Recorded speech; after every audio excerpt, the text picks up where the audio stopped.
Salut à tous et bienvenue sur l'émission Instant Diplomatie, un programme qui a été pensé pour vous donner chaque semaine l'explication d'un mot ou d'une expression utilisée dans le cadre des relations internationales.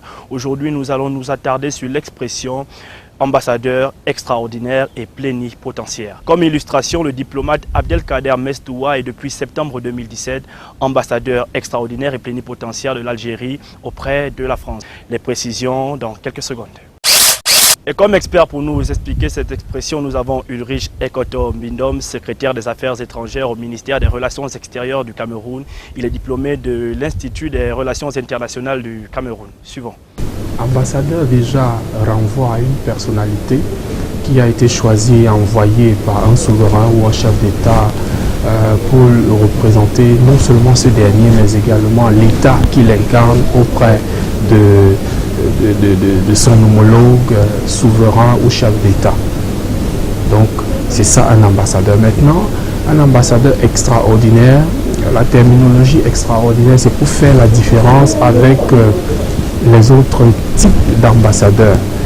Par exemple, en France, lorsque vous avez été un diplomate de haut rang, vous avez servi par exemple aux fonctions de premier conseiller.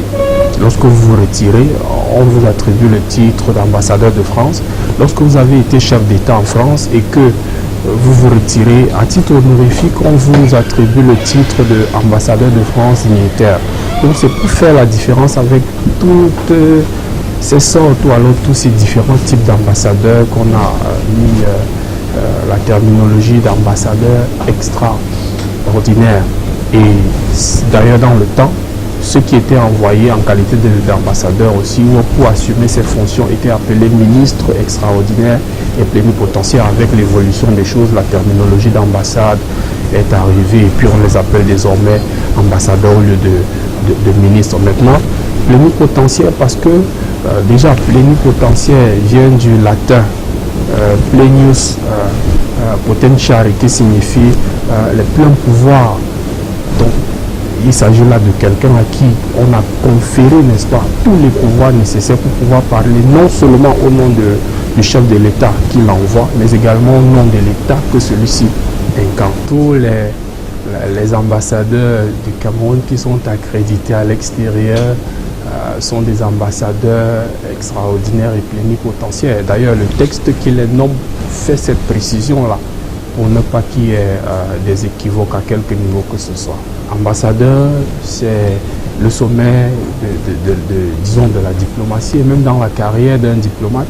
Lorsque vous êtes nommé ambassadeur, vous êtes sûr que c'est le couronnement de votre carrière. Et je dois préciser pour le cas du Cameroun que pour être nommé ambassadeur, il faut, lorsque vous êtes diplomate de formation et de carrière, il faut avoir au moins atteint le grade de ministre plénipotentiaire. Je voudrais rappeler qu'à la sortie de l'école, on commence par être secrétaire des affaires étrangères, ensuite conseiller des affaires étrangères et puis on évolue jusqu'à ministre plénipotentiaire. Merci de nous avoir suivis. Nous sommes ouverts pour vos avis et suggestions.